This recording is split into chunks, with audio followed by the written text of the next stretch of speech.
Pat Riley recently did an interview with Dan Lebitard, stating that when LeBron James called him and let him know that he was no longer going to stay in Miami, he felt like a 10-year dynasty was basically getting thrown out the window. And it's very interesting that he said that amongst a lot of other things.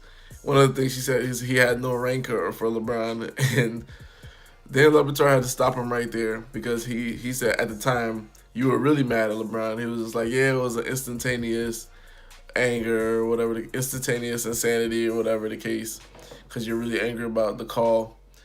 But here's a couple of things that a little underlying tone, underlying message there. One of the things that I take away from Pat Riley's conversation with Dan Lebitard is Pat Riley, great GM, great coach.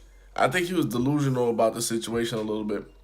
LeBron James actually got out right when he needed to get out because, honestly speaking, they have been to four straight finals.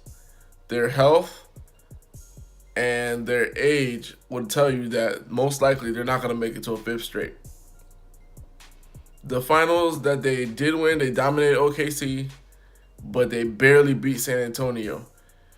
And that's just for a Ray Allen three. So if it had not been for Ray Allen's 3-point shot, the Miami Heat would have been 1-4 in NBA Finals.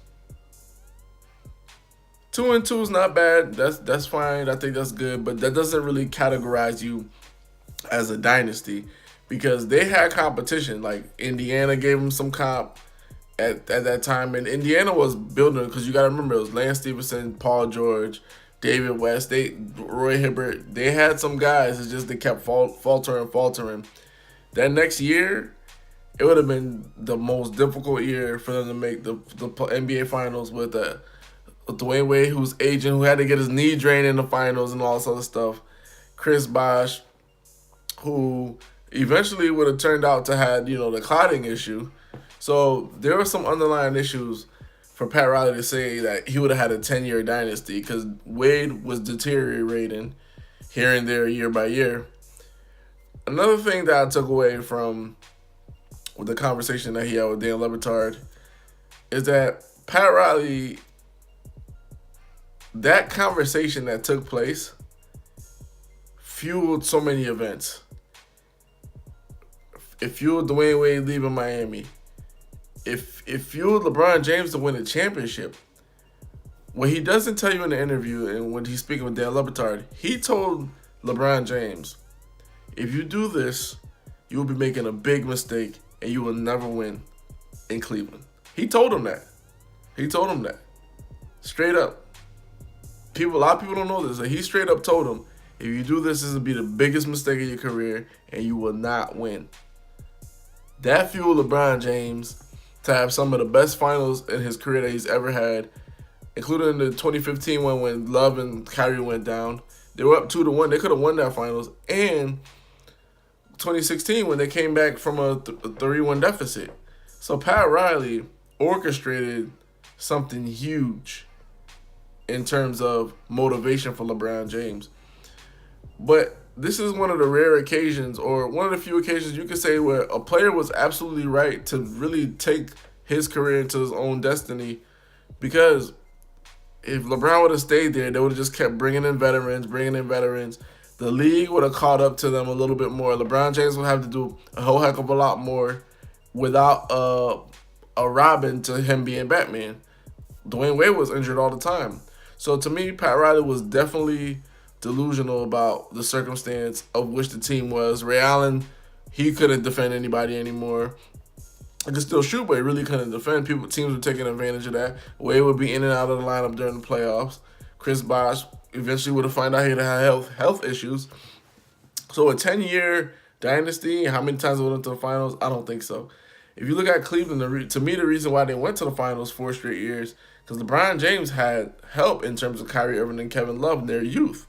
The fact that they could play and show up for a lot of the time, I want to say every single time, but most of the time, to me, they showed up a lot more than, no, I won't say they showed up in terms of great play, but physically being there Kyrie and Love to me were there a lot more as opposed to Wade and Bosh. And in my opinion, especially in the playoffs, and a lot of those playoff games, check the Miami Heat, Wade didn't play some of those games. He had to get knee drain, minutes restrictions, stuff like that. So that's one of the things that you really got to look at. But in terms of a dynasty, I don't think so. In terms of an all-time great team, I don't think so. Like when you look at the Heat, they didn't. The way that they were supposed to dominate, they didn't because they were still figuring things out. They shouldn't have lost the series to Dallas the way that they did. Dwayne Wade had to take a back seat and all this other stuff. It was a good dynamic for what it was, but it wasn't an all-time great dynamic. You're not looking at one of the Bulls teams. You're not looking at the Warriors team, how it is now. You're not a lot of the teams that the way that they're constructed and built. The Lakers team, you're not seeing that in the Miami Heat. You're seeing a collection of great talent that maybe I think Pat Riley eventually wanted to become a great, all-time great team. But the way that they were constructed, top-heavy, and the way that they had to acquiesce, everybody had to acquiesce their game to LeBron James, that doesn't really make them a dynasty. They weren't going to be a dynasty team. That next year, they probably would have got knocked out before they made it to the finals, or they would have got bludgeoned in the finals and got whooped really bad that year. So it is what it is with that. Hoops Junction, where hoops meets hoopla. Like, comment, subscribe.